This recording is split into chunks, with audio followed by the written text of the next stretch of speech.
Good evening, my dear believers. Welcome to the Bedtime Priest channel. I am your priest, your night watchman, and your bedtime guide. On this channel, we will delve into stories that are both thrilling and chilling. But fear not, for even as the shadows from the stories roam the night, my voice will be with you, offering comfort and protection. Now, let's dim the lights, snuggle into our warm beds, and embark on tonight's thrilling journey. Are you ready? Let us together step into the world of Bedtime Priest.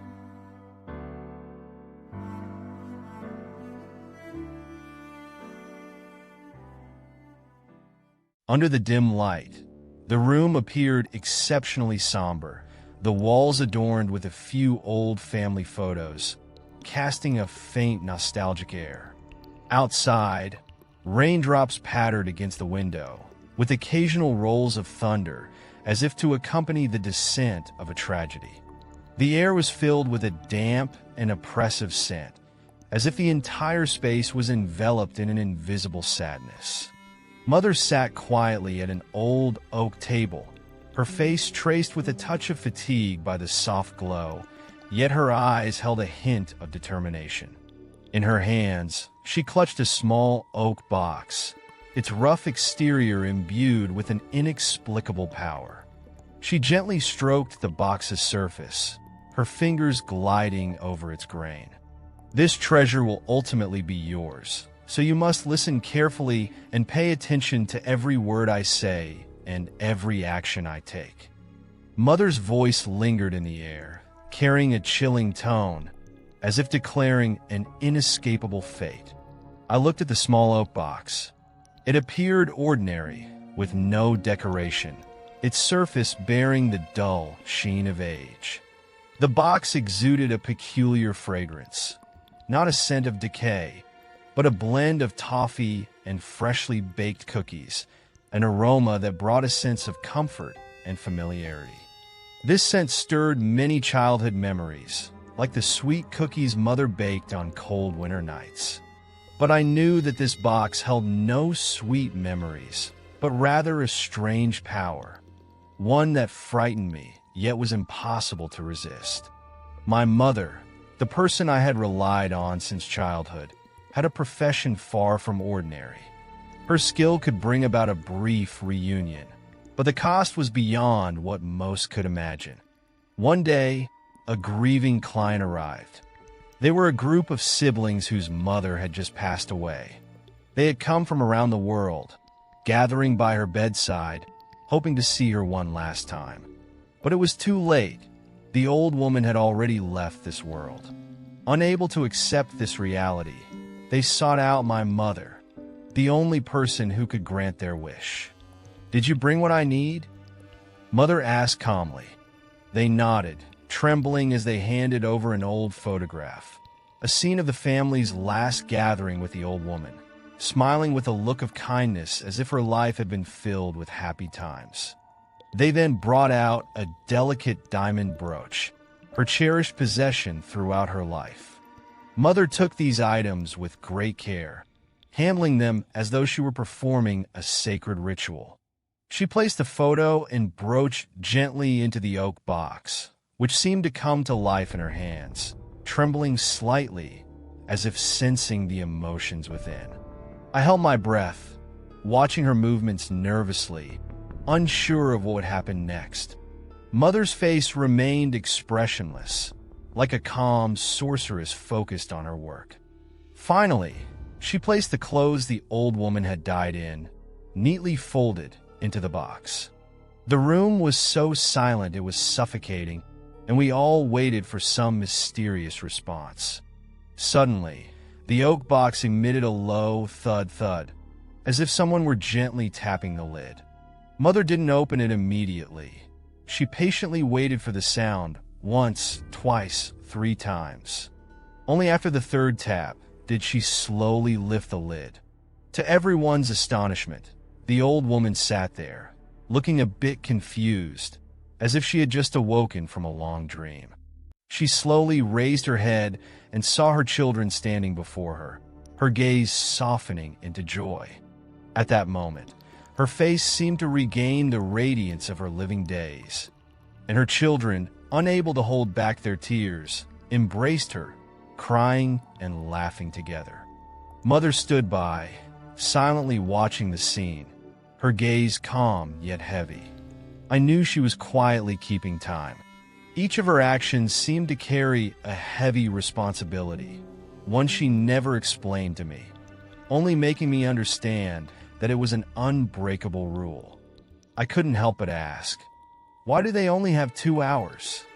Mother replied softly, "It's the rule, my daughter. After 2 hours, they must part. The boundary between life and death must not be broken." I remember, as the relatives left the room with Mother, their faces filled with both sorrow and gratitude. They couldn't bring their loved one back to life, but at least they had the chance to say goodbye.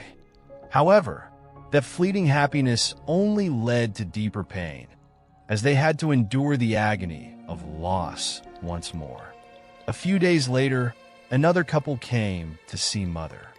They looked utterly exhausted, their faces etched with sorrow, as if their world had collapsed in an instant. They had traveled from afar to see their young daughter, who had died in an accident, one last time. The pain of losing a child runs deep, a sorrow no parent wants to imagine. They would give anything for the chance to embrace her again. Mother accepted the items they brought, a small, furry, slightly faded toy, still as adorable as ever. It was their daughter's favorite, something she never wanted to leave behind. Mother gently stroked the toy, as if sensing the child's presence, then placed it along with the other items in the box, beginning the ritual once more. The box began to tremble, filling the air with that familiar sweet aroma, like returning to a world without worries.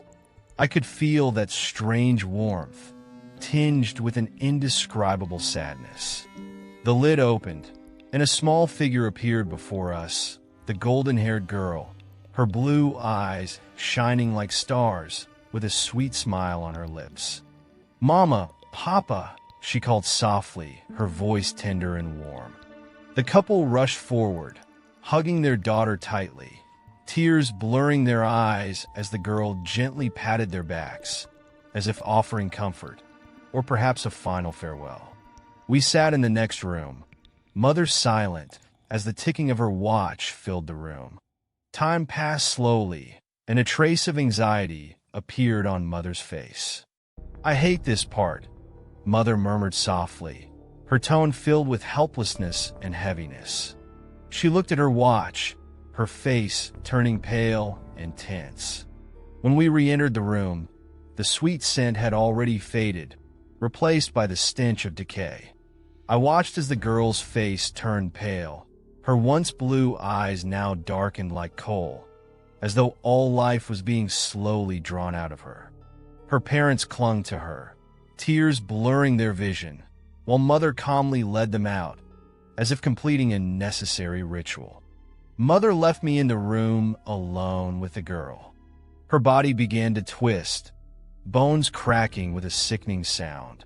I could clearly remember the couple telling us that she had died under a falling bookshelf, her body riddled with fractures. Now, those wounds were reappearing, tearing her skin as if by some unstoppable curse. She let out a piercing scream, filled with pain, her gaze pleading desperately.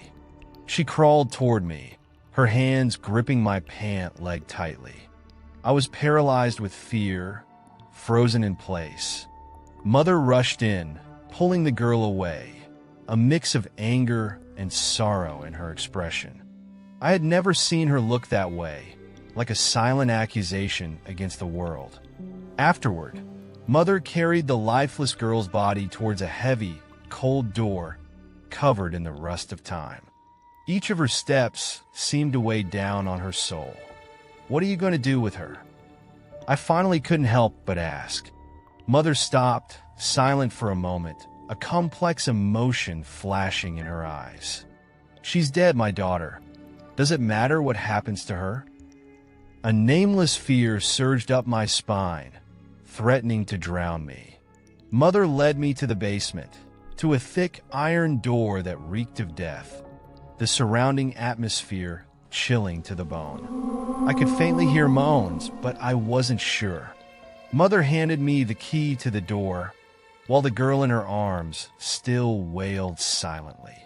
That cry was like inescapable pain, an indescribable despair at the end of life. My hands trembled violently as I inserted the key into the lock, filled with resistance. As I slowly opened the door, screams flooded out like a tide, deafening.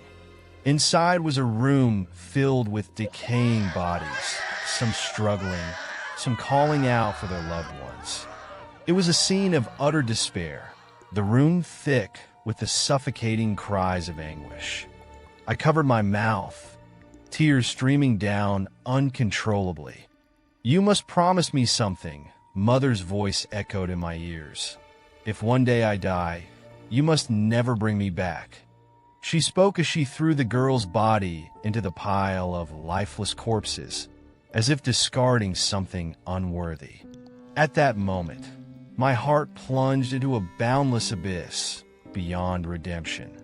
Mother's words chilled me to the bone, as if she was prophesying something. I began to realize she was not the good person I had always believed, but rather a figure shrouded in sin and suffering, bearing burdens beyond our comprehension. Mother's hand gripped mine tightly, her eyes filled with endless pain and struggle. She knew how arduous this path was, yet she couldn't choose to escape. The scent of death filled the air around me. I felt helpless, unable to resist, drifting in an endless darkness. In the end, I chose silence, burdened by a helpless despair, caught in an unbreakable fate. I understood that this was not just Mother's secret, but a destiny I could never escape from. The story has come to a pause, my dear believers. I wonder if you're feeling a bit of a shiver right now. But remember, no matter how unsettling the tales may be, your priest is right here, guarding your dreams. So don't be afraid. Close your eyes and drift off to sleep peacefully. Thank you for tuning in, and don't forget to subscribe to our channel and turn on notifications so you can join me every night. Good night, and may God bless you with sweet dreams.